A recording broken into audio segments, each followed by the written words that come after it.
Kagandahan, kayamanan, kaligayahan.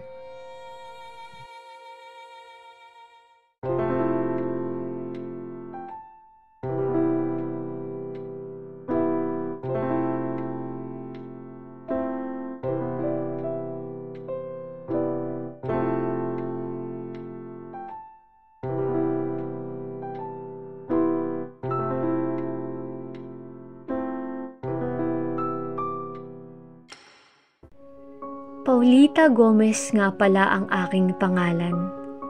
Sa murang edad ay naulila ako sa aking mga magulang at inilagay sa pangangalaga ng aking mga minamahal na tiyo at tiya na sina Don Tiburcio at Doña Victorina. Kilala ako dahil sa angkin kong kagandahan, hinahangaan ng mga Ginoo at kapwa ko kababaihan dahil sa taglay kong alindog at pamumuhay sa karangyaan. Kasintahan ko si Isagani.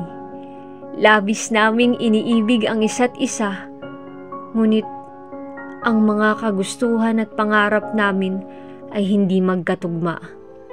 Pangarap kong maabot ang mga tala at mamuhay ng marangya, ngunit ang mas mahalaga kay Isagani ay ang kanyang tinubuang lupa.